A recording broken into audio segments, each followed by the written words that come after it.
Okay, the next exercise we're going to work on is a technique exercise for catching with your core and with your shoulder blades.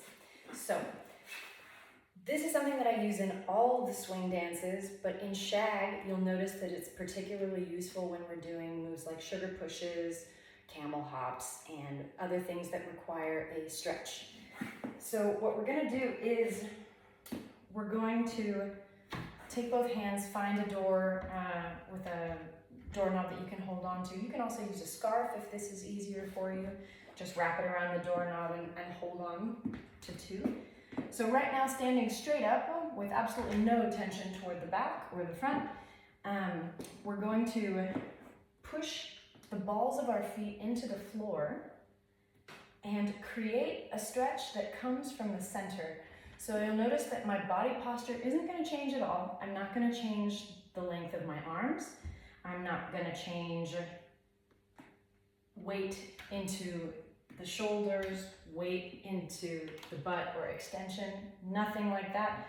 I'm just going to push with the balls of the feet away with the center. You might see the center move just a tiny little bit, but what I'm going for is a sensation of a crunch. So that's step one. Step two is that I'm going to bring my shoulders down.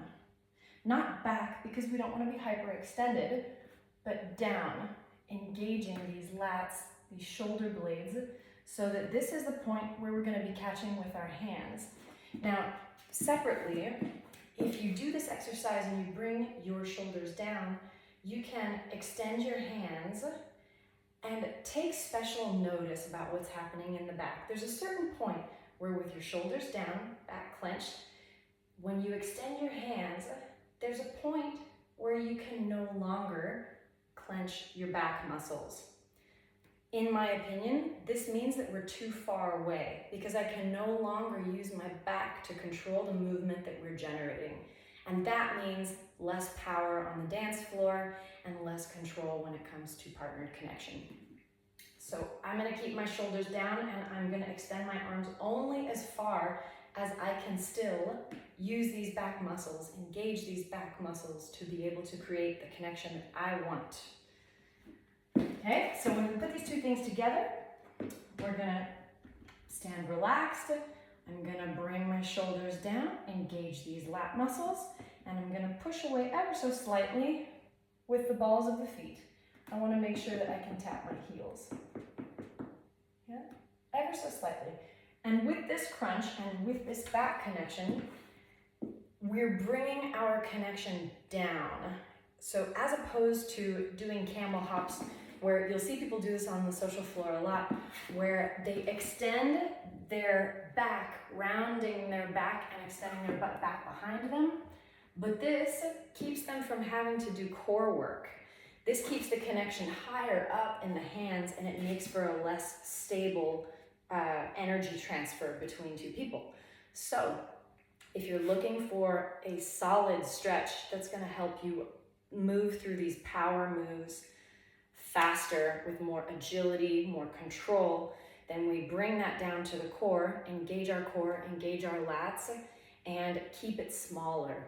So a test that you can do when you're doing your sugar pushes is, for example,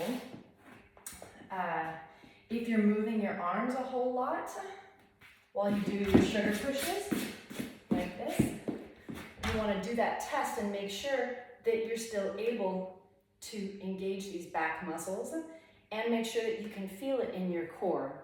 Same thing with your camel hops. If you're disengaging the back muscles and you can't feel your core do a crunch, then there's room for improvement there so that we can get our movement more agile and really better be able to transmit the energy and the athleticism that shag is about. So yes, try this with your partner and let me know if you have any questions.